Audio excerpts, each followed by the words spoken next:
Greetings, Word Horde.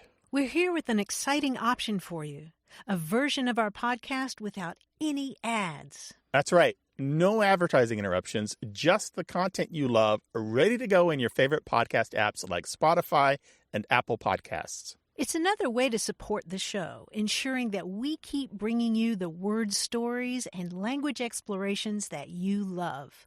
Try it at waywardradio.org/ad-free. And it's affordable. For just a small subscription fee, you can enjoy A Way with Words uninterrupted, except by us. Plus, it makes a great gift. Know somebody who loves language as much as you do? Give them the gift of words. Easy to sign up, easy to enjoy. It's the same A Way with Words, just streamlined for your listening pleasure. Go to waywardradio.org/ad-free. Support us, support the show, and enjoy an ad-free listening experience. waywardradio.org/ad-free. Thank you. Welcome to another summer minicast of A Way with Words. I'm Martha Barnett. You know how Grant and I treasure all of our dictionaries and reference works like the Dictionary of American Regional English. But there's nothing like hearing reports from listeners about their real-life experiences with words out there in the wild. Take Fred, a traveling preacher. He called us recently to talk about an odd word that he'd encountered in the hills of Appalachia. I'm calling you about dittlers, baby chicks. What? When I moved to eastern Kentucky, I learned what I thought was a new word, and now I have discerned that it must be a regional word. The word is dit or dittler. I'm not sure which would be the primary word and which one would be the derivation, but it simply means baby chick. Now, how are you spelling that, Fred? And it's how I spell it. I've never seen it in print. I spell D-I-T for dit and D-I-T-T-L-E-R for dittler. D is in dog. D-I-T-T-L-E-R. And this means baby chick. Is it only for chickens, or what about baby geese or ducks?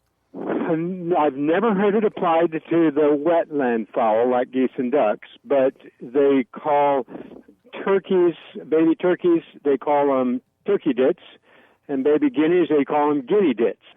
So it's mostly dryland fowl, but principally it's for chickens. So you know this word from eastern Kentucky. Have you heard it anywhere else? No, and I have been searching. I moved here in '86 and met the word pretty soon. I've been kind of testing the boundaries on it. I've gone fairly well to the west. It's very strong, of course, in the section of Kentucky that Virginia V's down in beside. But when I start moving farther west, people don't know the word as well. Now, am I remembering correctly that eastern Kentucky is more of the Appalachian area? Absolutely, yes. Yeah, and so in the part that I call Appalachia, it seems to be pretty strong. But now I've tested it farther north, and it's not well known in Clay County, but that's too far north. It seems to have faded. Well, what a wonderful word, dit and diddler, for a little chicken, a little chick. Yeah, it's a delightful word. Yeah, I've never heard it. I'll tell you, though. Oh, yes, that's why I'd like to know more about it. Let me tell you a little bit. I've got something for you, Fred. You're going to love this.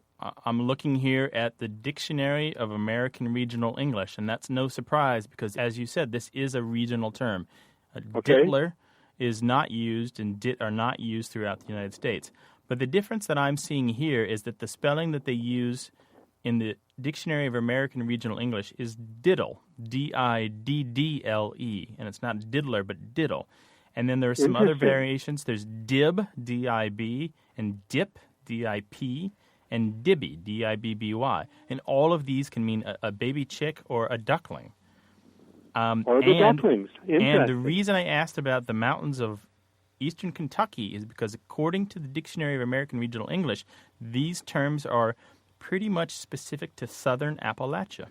southern. Okay, you see, How so about when that? I start getting too far north, it loses it. Yep, it's funny. Your field work really is exactly how a dialect researcher would go about it. That's exactly what they would do. They would travel around and do little samples here and there to see if words were known. But what's even more interesting is that there are a couple glossaries here online that I can see. They were collected during the 1800s, and they were for East Anglia in England, that is Suffolk and Norfolk counties. And this is on So the it eastern does have part. English roots, good. Yep. Yeah, the word diddle appears there and means young ducks. And so it looks like we can say for pretty sure that these words came from that part of England. And we know that they go back at least a couple hundred years. Well, when it comes to collecting words in the wild, you may not be as thorough as Fred, but if you've come across an interesting one, by all means, tell us about it. Call us anytime at 1-877-929-9673 or write to us. The address is words@waywardradio.org. And if you just can't wait to compare notes about a word you've encountered, stop by our discussion forum and talk it over with fellow word nerds. You'll find those conversations at waywardradio.org/discussion. Hope you're having a good summer, or if you're listening from the Southern Hemisphere, hope you're having a good winter. For Away with Words, I'm Martha Barnett. Support for Away with Words comes from WordSmart, the vocabulary building software. Improving your vocabulary, reading comprehension, and critical thinking skills will increase your chances for success. Learn more online at wordsmart.tv. And from iUniverse, supported self-publishing. Is there a book in you? Find out how to publish it at 1-800-AUTHORS or learn more online at iUniverse.com.